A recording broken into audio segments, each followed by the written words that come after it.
안녕하세요, 여러분. 잘 지냈어요? 이제 3월이에요. 저는 개인적으로 3월을 무척 기다렸습니다.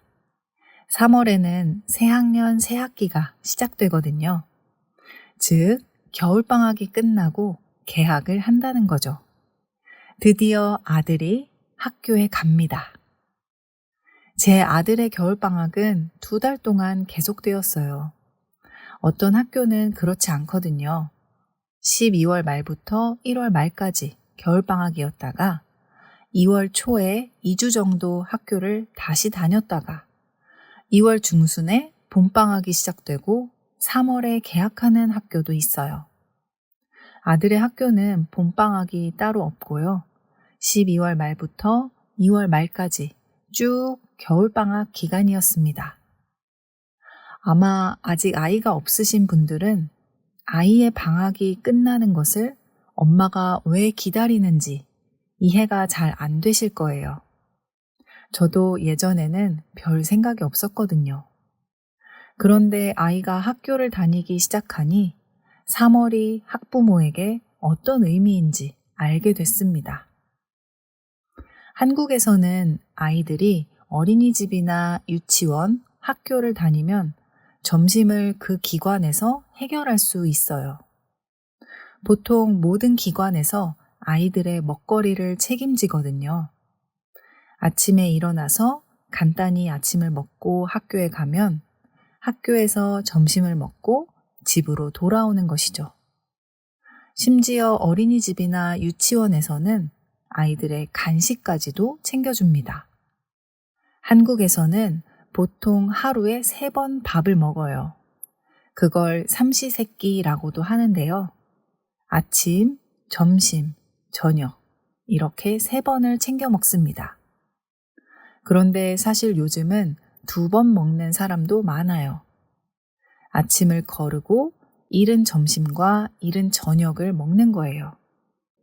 공복을 유지하는 것이 건강에 좋다고 해서 이렇게 2번 먹는 사람도 많아요. 하지만 어린이들은 잘 먹어야 한다고 생각하거든요. 그래서 하루에 3번의 끼니를 꼭 챙겨주려고 부모들이 노력하죠. 그런데 방학이 되면 그 3번의 끼니를 모두 집에서 준비해야 합니다. 일하는 엄마도 그렇지 않은 엄마도 마찬가지입니다. 아이들의 끼니는 대부분 엄마들의 몫이에요. 그러다 보니 방학은 밥 차리기와의 전쟁이라고 할 수밖에 없어요. 특히 겨울에는 너무 추워서 야외 활동이 쉽지 않기 때문에 아이들이 집에서 보내는 시간이 더 많고요. 삼시세끼뿐만 아니라 간식도 계속 찾습니다. 그렇게 하루에 3번의 밥과 1~2번의 간식을 준비하다 보면 온종일 밥을 차리다가 끝나는 느낌이에요. 방학 동안 제가 가장 많이 했던 말 중에 하나는 이따가 뭐 먹지? 였거든요.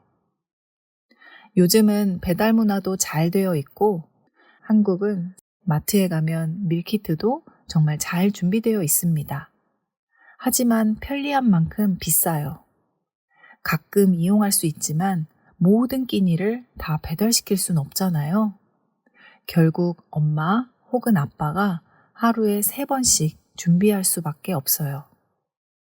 그래서 한국 학부모들에게 3월은 그 3번의 밥차림이 끝난다는 의미예요. 아침과 저녁만 준비하면 됩니다. 하루에 2번만 준비하면 된다는 게 이렇게 기쁠 줄은 몰랐어요. 여러분의 나라는 어떤가요?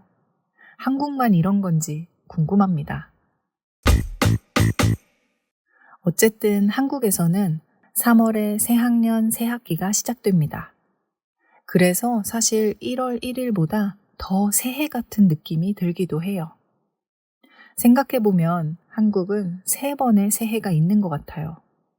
양력 1월 1일, 설날, 그리고 3월 첫 주, 이렇게 3번이요.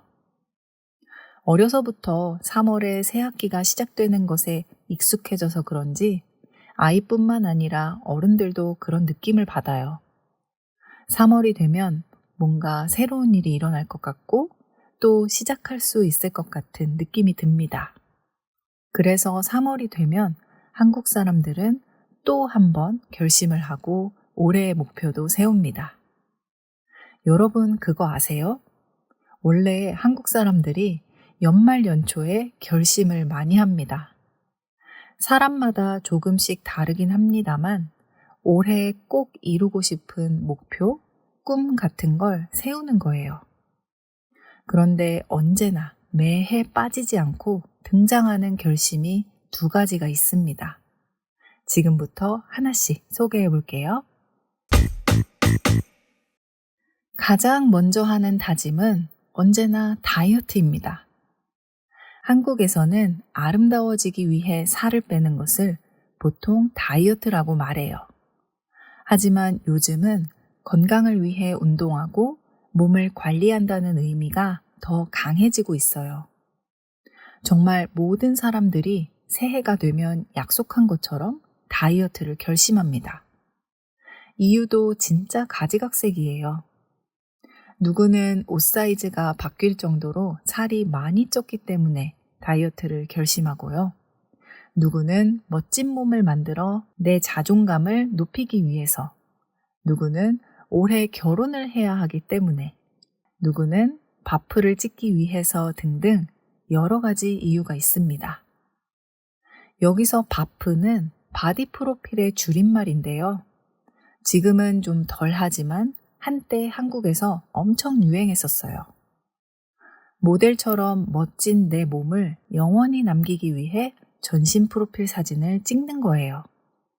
그런데 반대로 바디 프로필을 먼저 예약하고 그 날짜에 맞춰서 다이어트를 하는 사람도 꽤 많습니다.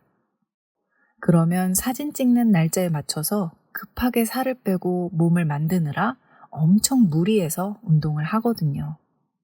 그래서 오히려 건강이 나빠지는 경우도 있어요. 이런 부작용 때문에 지금은 예전만큼 유행하진 않아요. 하지만 여전히 자신의 멋진 몸을 기록하고 싶어 하는 사람도 있습니다. 이렇게 다양한 이유로 다이어트를 결심하는데요. 그래서 사람들이 1월에 헬스장 등록을 가장 많이 합니다. 1월에 헬스장에는 사람들이 엄청 많아요. 그러다 2월이 되면 사람들의 수가 반으로 줄어들고요. 3월이 되면 다시 결심한 사람들이 헬스장에 나와서 숫자가 늘어요. 하지만 4월이 지나 5월쯤 되면 남아있는 사람은 아주 소수입니다. 그 소수만이 1년 동안 열심히 운동하고요. 나머지 사람들은 내년 1월, 설날, 그리고 3월에 다시 결심을 하죠. 올해는 꼭 다이어트해서 살 빼야지. 이렇게 말이에요. 저도 마찬가지입니다. 이상하게 1월과 3월이 되면 살 빼고 싶은 마음이 들어요. 제 게시물 보셨나요? 저도 다이어트를 결심했어요. 그런데 몇 년 전까지만 해도 예뻐지고 싶어서 다이어트를 결심하곤 했는데 올해는 그렇지 않아요. 작년보다 올해 몸이 많이 약해진 느낌이 들었거든요. 나이가 점점 들다 보니 건강을 위해서 적절한 운동과 건강한 음식이 필요한 느낌이 듭니다. 그래서 저도 건강을 위한 다이어트를 시작했고요. 저의 다이어트 진행 상황은 여름쯤 한번 업데이트 해볼게요. 꾸준하게 이어갈 수 있도록 노력해 보겠습니다. 한국인이 해마다 결심하는 또 다른 것은 바로 영어 공부입니다. 신기한 건 영어가 필요 없는 사람들도 영어 공부를 많이 다짐한다는 거예요. 영어로 말하고 소통하는 게 약간 한국 사람들에게 로망처럼 되어버린 거죠. 한국인에게 영어 공부는 평생 숙제 같은 느낌입니다. 한국에서는 보통 초등학교 3학년 때부터 영어를 배우는데요. 이건 국가에서 공식적으로 배우는 시기고요.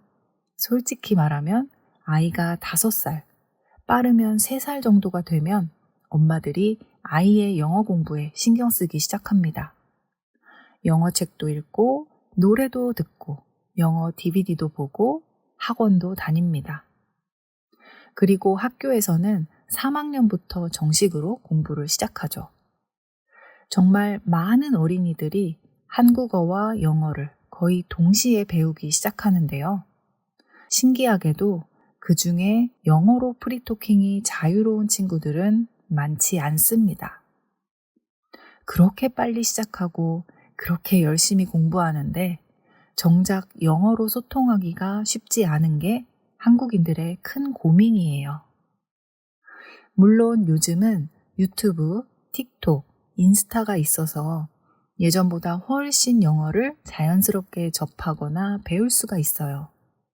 그래서 그런지 영어를 잘하는 친구들이 예전보다는 꽤 많아졌지만 여전히 한국 사람들은 영어 말하기가 큰 고민이고 숙제예요. 생각보다 한국인들이 영어를 잘 못하는 것은 여러 가지 이유가 있는데요. 저는 가장 큰 이유로 2가지를 말하고 싶어요. 하나는 시험을 잘 보기 위해 영어를 공부한다는 점이에요. 대학을 가기 위해 보는 수능 시험에는 정말 어려운 단어와 복잡한 문장 구조, 그리고 심화된 주제를 다뤄요. 실제로 유튜브의 한 채널에서 실험을 한 적도 있는데요. 영어 수능 시험지를 영어권의 영어 선생님에게 풀어보게 한 것입니다. 어땠을까요? 만점이 안 나왔어요. 영어 선생님이 모르는 단어도 있었고요. 실제로 잘 쓰지 않는 단어들도 아주 많았습니다. 한마디로 시험을 위해 엉뚱한 공부를 하고 있는 것이죠. 이렇게 어려운 문제를 풀기 위해 한국 학생들은 진짜 어려운 영어 단어를 정말 많이 외우는데요. 그런데 막상 말할 때 쓸 일이 없는 단어들이라 영어로 대화할 때는 전혀 도움이 안 되는 겁니다. 또 다른 이유는 실수를 두려워하는 한국 문화가 있어서 그런 것 같아요. 한국 사람들이 다른 사람들 앞에서 실수하는 것에 대해 굉장히 부끄럽게 생각하는 경우가 많아요. 다른 나라 사람들보다 훨씬 많이 창피해하고 부끄러워하는데요. 그래서 영어로 말할 때 실수할까봐 걱정을 많이 해요.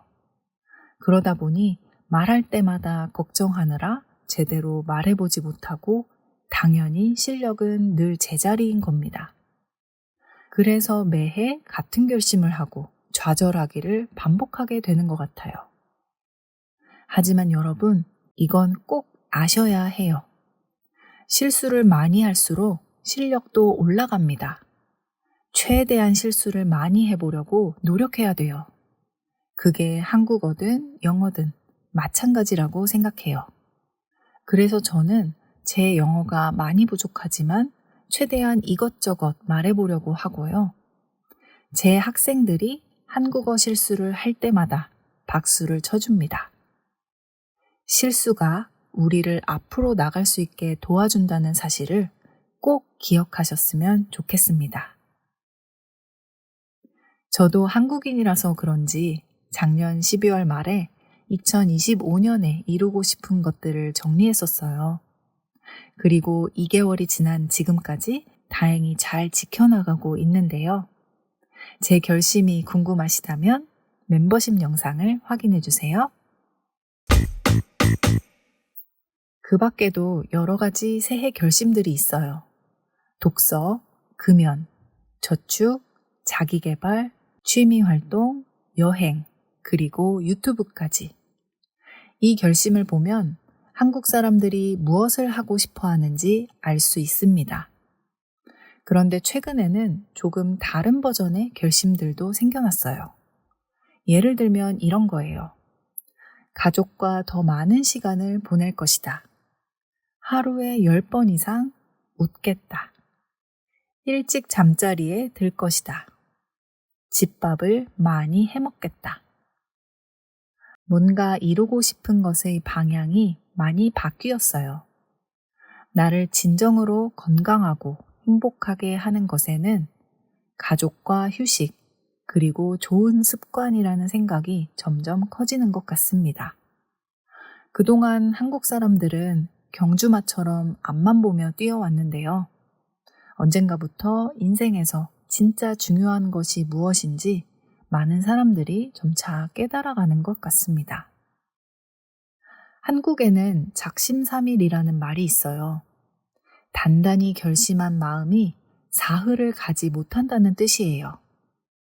사흘은 3일을 뜻하죠. 즉, 결심이 3일 만에 실패로 끝난다는 건데요. 새해의 결심이 이루어지지 못하고 금세 포기하는 경우에 쓰는 말입니다. 올해는 작심삼일로 끝나지 말아야지. 이번에는 꼭 작심삼일을 넘길 거야. 이런 식으로 쓰여요. 그런데 요즘은 작심삼일을 다르게 해석합니다. 결심하는 그 자체로 충분히 가치가 있다고 생각하는 거죠. 그리고 그 결심을 3일에 한 번씩 계속 반복한다면 결국 꾸준히 노력을 이어갈 수 있다고 생각하는 거예요. 여러분 생각은 어때요? 올해 이루고 싶은 목표가 있다면 한국인들처럼 3월에 다시 한번 결심해 보는 건 어떨까요? 혹시 그 결심이 작심삼일이 되더라도 다시 또 결심하면 되니까요. 한국의 세 번째 새해인 3월의 기운을 여러분께 전하며 오늘의 수다를 마칩니다. 지금 케이진의 한국어 팟캐스트 멤버십에 가입하시면 멤버십 전용 영상을 보실 수 있고 이 영상의 한국어 스크립트 PDF 파일을 무료로 다운받으실 수 있습니다. 아래 링크를 통해 가입하실 수 있어요. 여러분의 적극적인 참여와 관심, 응원에 항상 감사드립니다. 오늘은 여기까지. 다음에 또 만나요. 안녕.